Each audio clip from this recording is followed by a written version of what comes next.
അതിൻ്റെ ചെങ്ങന്മാരെ ആകെ എരിഞ്ഞ് പൊളയാണ്.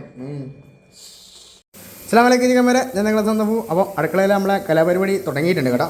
ഇതാണ് നമ്മൾ ഇത് ഉള്ളി വാട്ടുന്നതാണ്. നമ്മളെ ഇറച്ചി ഇവിടെ റെഡി ആയി നിൽക്കുന്നുണ്ട്. കൂട്ടപ്പാൻ ഏതാണ് ചെസ്റ്റ് പീസാണ് നമുക്ക് കിട്ടിയത്. ഇത് അബീൻ്റെ ആണ്. അബി നമുക്ക് കട തന്നിരിക്കുകയാണ്. ഇത് പീസാക്കാണ് ഇറച്ചി ഇതാ വെട്ടി മുറിച്ച് കുഞ്ഞു കുഞ്ഞു കഷ്ണങ്ങളാക്കിയിട്ടുണ്ട്. ഇതായിണ്ട് വാടി വന്നിട്ടുണ്ട് നമ്മളുടെ ഉള്ളിൽ. മുന്നേ ചെങ്ങായി മസാല ആക്കിയതാ ചട്ടി വെച്ചു. ഇതിക്ക് കുറച്ച് വെള്ളം ഒഴിച്ചു, മസാലപ്പൊടി ഇട്ടു, മുളക് പൊടി, ആവശ്യത്തിന് ഉപ്പ് നമ്മൾ കലക്കിയിട്ടുണ്ട്. അതിലോട്ട് എന്താ ചിക്കൻ കഷ്ണങ്ങളും ഉള്ളിയും ഇട്ടു. ഉള്ളിയും ചേർത്തിട്ടുണ്ട്. തക്കാളി ഇടാം.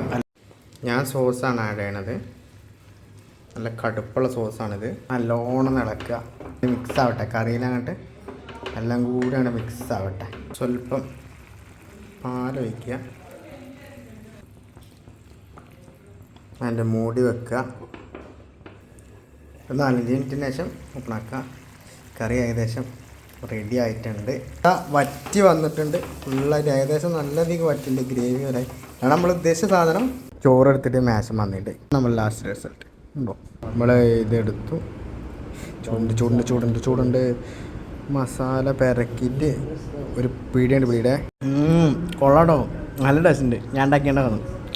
പാളിയിട്ടില്ല, സംഗതി ഓക്കെ ഉണ്ട്. നല്ലൊരു വീഡിയോ പിന്നെ വരാം. ബൈ.